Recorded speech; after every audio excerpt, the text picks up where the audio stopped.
Video ಬಂತು ಅಂತ ಹೇಳಿದ್ರೆ ನೀವೆಲ್ಲ ಬಯಸ್ಕೋತೀರಂತ ಅರ್ಥ. ನಾನು ಬೈದ್ರೆ ಒಂದು ಇರುತ್ತೆ, ಅದಕ್ಕೊಂದು ತಿಳಿ ಇರುತ್ತೆ. ಇವತ್ತಿನ ಒಂದು ಟಾಪಿಕ್ ಅಂತ ಹೇಳಿದ್ರೆ, ಬಡ್ಡಿಯಿಂದ ತುಂಬ ಜನ ಆತ್ಮಹತ್ಯೆ ಮಾಡ್ಕೋತಾ ಇದ್ದಾರೆ ಅಂತಕ್ಕಂಥದ್ದು ವರದಿಗಳು ವಿಪರೀತ ಆಗ್ತಾ ಇದ್ದಾರೆ. ಎಲ್ಲಿ? ಕರ್ನಾಟಕ ರಾಜ್ಯದಲ್ಲಿ. ಯಾಕೆ? ಸಾಲ ತಗೊಂಡೋನು ತೀರ್ಸಕ್ಕಾಗ್ತಾ ಇಲ್ಲ. ಒಂದು ಹೇಳ್ತೇನೆ, ಸಾಲವನ್ನು ಯಾವನ್ ಕೊಡ್ತಾ ಇದ್ದಾನೆ, ಯೋಗ್ಯತೆ ಇರೋನಿಗೆ, ಅಂದರೆ ಸಾಲವನ್ನು ಯಾರು ತೀರ್ಸಕ್ಕಾಗುತ್ತೆ ಅಂಥವ್ರಿಗೆ ಮಾತ್ರ ಸಾಲ ಕೊಡ್ತಾರೆ. ಕಿತ್ತೋದು ನನ್ನ ಮಕ್ಕಳಿಗೆಲ್ಲ ನೀವು ಸಾಲ ಕೊಟ್ಬಿಟ್ಟು ಸಾಲ ನೀವು ವಾಪಸ್ ಕೊಡಿ ಅಂತ ಹೇಳಿದ್ರೆ ಅವ್ನು ಎಲ್ಲಪ್ಪ ತಂದು ಕೊಡ್ತಾನೆ? ಅದು ನೀವು ಬಡ್ಡಿ ಸಾಲ ಕೊಡ್ತೀರಾ, ಬಡ್ಡಿ ಎಷ್ಟು? ಅದೇನು ಬಡ್ಡಿ, ಚಕ್ರ ಬಡ್ಡಿ, ಮನೆ ಹಾಳು ಬಡ್ಡಿ ಎಲ್ಲ ನೀವು ಹಾಕ್ತಾ ಇದ್ದೀರಂತ ಯಾರ ಅಪ್ಪನ ಮನೆ ತಂದು ಕೊಡ್ತಾನೆ? ನಾನೇ ಕಿವಿಯಾರ ಕೇಳಿದ್ದೀನಿ, ಒಂದು ತಿಂಗಳಿಗೆ 10%, 8%, 9% ಅಂತ ಹೇಳ್ತಾರೆ. ವರ್ಷಕ್ಕೆ ಎಷ್ಟಾಯ್ತು ಹಾಗಾದರೆ? ಇದು ನೀವು ಯಾವ ಲೆಕ್ಕದಲ್ಲಿ ಕೊಡ್ತಾ ಇದ್ದೀರಾ? ನೀವೇನು ಒಟ್ಟಿಗೆ ಅನ್ನ ತಿಂತೀರಾ? ಏನು ತಿಂತಾ ಇದ್ದೀರಾ ನೀವೆಲ್ಲವ? ಒಂದು ಅರ್ಥ ಆಗ್ತಾ ಇಲ್ಲ. ನಾನು ಹೇಳ್ತೀನಿ, ಯಾವನು ಬಡ್ಡಿ ಕೊಡ್ತಾ ಇದ್ದಾನೋ ನ್ಯಾಯ ರೀತಿಯಾಗಿ ನೀವು ಬಡ್ಡಿಯನ್ನು ಕೊಡಿ, ಸಾಲ ಕೊಡಿ, ನಾವೇನು ಬೇಡ ಅಂತ ಹೇಳ್ತಾ ಇಲ್ಲ. ನ್ಯಾಯಯುತವಾಗಿ ಒಂದು ಬಡ್ಡಿಯನ್ನು ವಸೂಲು ಮಾಡಿ. ಅದು ಬಿಟ್ಬಿಟ್ಟು ನೀವು ಸಾಲ ಕೊಟ್ಬಿಟ್ಟು ಇವತ್ತೇ ಕೊಡಿ, ಈಗಲೇ ಕೊಡಿ ಅಂತ ಹೇಳಿ ನೀವು ಪೀಡಿಸಿದ್ರೆ ಏನಾಗುತ್ತೆ? ಸ್ವಲ್ಪ ಒಂದು 2-3 ತಿಂಗಳು ಹಿಂದೆ ಬರ್ತಾಯಿತ್ತು. ಏನು? ಆನ್ಲೈನಲ್ಲಿ ಚಿಕ್ಕ ಆ್ಯಪ್ಗಳ ಮುಖಾಂತರ ಸಾಲ ಕೊಟ್ಬಿಟ್ಟು ಅವರಿಗೆ ಬೆತ್ತಲೆ ಫೋಟೋ ಮಾಡಿ ಹೆದರಿಸೋದು ಮಾಡ್ತಾಯಿದ್ರು.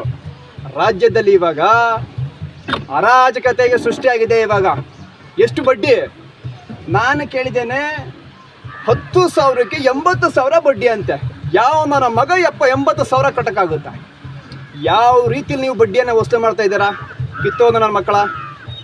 ಒಬ್ಬೊಬ್ಬನಿಗೂ ವಾರ್ನ್ ಮಾಡ್ತಾ ಇದ್ದೇನೆ, ಯಾವನು ಬಡ್ಡಿ ಕೊಟ್ಟಿದ್ದಾರಾ ನ್ಯಾಯ ರೀತಿಯಾಗಿ ಬಡ್ಡಿಯನ್ನು ವಸೂಲು ಮಾಡಿ.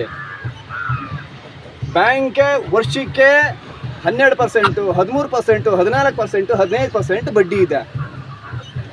ಬಡ್ಡಿ, ಚಕ್ರ ಬಡ್ಡಿ ಅಂತ ಹೇಳಿದ್ರೆ ಯಾವ ಥರ ಕೊಡೋಕ್ಕೆ? ಇದು ಯಾವ ಲೆಕ್ಕ? ಇದು ಯಾವ ಊರ್ಸಿ ಮೇಲೆ ಲೆಕ್ಕ? ಡೈಲಿ ಲೆಕ್ಕ. ಇವಾಗ ಡೈಲಿ 10% ಅಂತ ಹೇಳಿದ್ರೆ ಅದು ಓಕೆ, ವ್ಯಾಪಾರ ಅದು ತೊಗೊಳ್ಳಿ, ನಾನು ವಾಪಸ್ ತೊಗೊಳ್ಳಿಲ್ಲ. ಇವಾಗ ಹೋದ ಜೀವ ಬರುತ್ತಾ? ಬರಲ್ಲ. ಇನ್ನೊಂದು, ಜನಗಳು ಅಷ್ಟೇ. ಇವಾಗ ಏನು, ನೀವು ಶೋಕಿಗೋಸ್ಕರ, ಮದುವೆ ಮಾಡೋಕ್ಕೋಸ್ಕರ ಅಥವಾ ಏನೋ ಒಂದು ಶೋಕಿಗೋಸ್ಕರ ನೀವು ಸಾಲ ತಗೋತೀರಾ. ನಿಮ್ಮ ಕೆಪಾಸಿಟಿ ಇದ್ದರೆ ಮಾತ್ರ ನೀವು ಸಾಲ ತಗೊಳ್ಳಿ, ಇಲ್ಲ ಅಂತ ಹೇಳಿದ್ರೆ ಬೇಡ. ಯಾಕೆ ತಗೊಳಕ್ಕೆ ಹೋಗ್ತೀರಾ? ಮದುವೆ ಮಾಡಿ, ಆಡಂಬರದಿಂದ ಮದುವೆ ಮಾಡಿ ನೀವು ಯಾಕೆ ನೀವು ಸಾಲಗಾರ ಆಗ್ತೀರಾ? ಜೀವ ಕಳ್ಕೊತೀರ ನೀವು. ಇದು ತಪ್ಪು. ಫಸ್ಟ್ನೇದು, ಯಾರ್ಯಾರು ಬಡ್ಡಿಗೆ ಒಂದು ನ್ಯಾಯಯುತವಾಗಿ ಬಡ್ಡಿ ಇಲ್ಲ, 10,000 ಕೊಟ್ಬಿಟ್ಟು ಯಾವನ 80,000 ವಸೂಲು ಮಾಡ್ತಾನಂತೆ. ಯಾವನ ಕಿತ್ತೋದು ನನ್ನ ಮಗ, ಅವನು 80,000 ಕಿತ್ತೋದು ಮಾಡೋಕ್ಕೆ ಮೆಟ್ಟಲ್ಲಿ ಹೊಡೀರಿ. ಇನ್ನೊಂದು, ಸಾಲವನ್ನು ಕೇಳಬೇಕಾದ್ರೆ ನ್ಯಾಯಯುತವಾಗಿ ಕೇಳಬೇಕು, ಕೋರ್ಟ್ ಕಚೇರಿ ಮುಖಾಂತರ ಕೇಳಬೇಕೆಲ್ಲವ. ಮನೆ ಬಾಗ್ಲಿ ಬಂದು ಯಾವನ್ ಕೂರ್ತಾನೆ ಮೆಟ್ಟಲ್ಲಿ ಹೊಡೀರಿ. ಮೆಟ್ಟಲೆ ಯಾವನ ಮನೆ ಬಂದು ಕೂಳಕ್ಕೆಲ್ಲ ಅದು ಮೆಟ್ಟಲ್ಲಿ ಹೊಡಿ. ಎಕ್ಕಡದಲ್ಲ ಹೊಡೀರಿ. ಅವ್ನು 10 ಜನ ಬರಲಿ, 60 ಜನ ಬರಲಿ, ಯಾವನ ಮನೆ ಬಂದು ಕೂರಕ್ಕೆ ಅವನು ಕಿತ್ತೋದವನು ಲೋಫರ್ಗಳು. ನಾನು ಅಂತೂ ಇದನ್ನು ಒಪ್ಪಲ್ಲ. ಬಡ್ಡಿ ಏನಿದೆ ನ್ಯಾಯಯುತವಾಗಿ ವಸೂಲಿ ಮಾಡಿ, ನ್ಯಾಯಯುತವಾಗಿ ಸಾಲ ಕೊಡಿ. ಇನ್ನೊಂದು, ಜನಗಳು ಆತ್ಮಹತ್ಯೆ ಮಾಡ್ಕೊಂಡ್ಬಿಡ್ತಿದ್ದಾರೆ.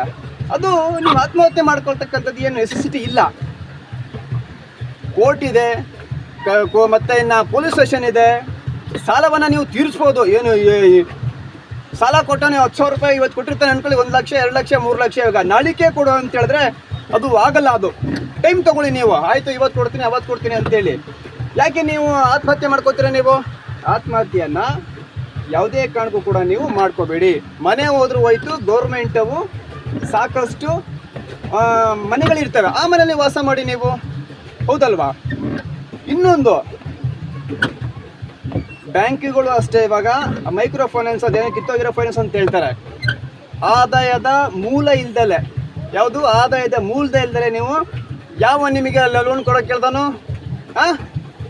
ಇದನ್ನು ಯಾವುದೇ ಕಾರಣಕ್ಕೂ ಒಪ್ಪಲ್ಲ.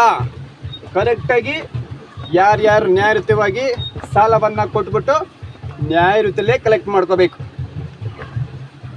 ಓಕೆ, ಇದಿಷ್ಟು ನಾನು ಮಾತಾಡ್ತಾ ಇರ್ತಕ್ಕಂಥದ್ದು. ಇನ್ನು ಅದು ನಾನು ನೋಡಿದೆ ಸಾಕಷ್ಟು ನ್ಯೂಸ್ಗಳೆಲ್ಲ ಇವಾಗ ವಿಚಿತ್ರ ಸಾಲ ಕೊಟ್ಟಿರೋದೆಲ್ಲ ಇವಾಗ ಏನು ಅಮ್ಮ ಹ್ಯಾಂಗೆ ಮಾಡ್ಕೊಳ್ಳೋದು, ಹೋಗಿ ಅಮ್ಮ ಹ್ಯಾಂಗೆ ಮಾಡ್ಕೊಂಡ್ರು ಅಂತೇಳಿ ಮಗನು ಅದು ಆತ್ಮಹತ್ಯೆ ಮಾಡ್ಕೊಳ್ಳೋದೆ ಕೆರೆ ಬಿದ್ದುಬಿಟ್ಟಲ್ಲವ, ಅದ್ಯಾವ ಥರ ಅಂತೇಳಿ. ಸೊ ಅದರಿಂದ ಹೇಳ್ತೀನಿ, ಸ್ವಲ್ಪ ನೀವು ಜೀವವನ್ನು ಗಟ್ಟಿಯಾಗಿ ಇಟ್ಕೊಳ್ಳಿ. 1 ವರ್ಷ ಅಲ್ಲ, 2 ವರ್ಷ ಇಲ್ಲ, 3 ವರ್ಷ ನೀವೇನು ಕಿತ್ತೋಗಿರೋ ಅಮ್ಮಮ್ಮ ಅಂತೇಳಿದ್ರೆ 1 ಲಕ್ಷ, 2 ಲಕ್ಷ, 3 ಲಕ್ಷ, 5 ಲಕ್ಷ ತನಕ ಅಷ್ಟೇ ನೀವು ಸಾಲ ಮಾಡಿರ್ತೀರ. ಅದ್ರ ಮೇಲೆ ನಿಮಗೇನು ಸಾಲ ಯೋಗ್ಯತೆ ಏನು ಕೊಟ್ಟಿರಲ್ಲ. ಇವಾಗ 1 ವರ್ಷ ಅಲ್ಲ, 5 ವರ್ಷ, 10 ವರ್ಷದ ಅದನ್ನು ಸಾಲ ತೀರಿಸ್ಬೋದಲ್ಲ. ಅದು ಕೋರ್ಟು ಕಚೇರಿಗೆ ಹೋದರೆ ನ್ಯಾಯಯುತವಾಗಿ ಅದನ್ನು ಥಿಂಕ್ ಮಾಡಿಬಿಟ್ಟು ಇಷ್ಟು ಅಂತೇಳಿ ಕೊಡಬೇಕು ಅಂತೇಳಿ ಇದು ಮಾಡುತ್ತೆ. ಜೀವವನ್ನು ಯಾವುದೇ ಕಾರಣಕ್ಕೂ ಕೂಡ ನೀವು ಕಳ್ಕೊಬೇಡಿ. ಓಕೆ, ಬಾಯ್.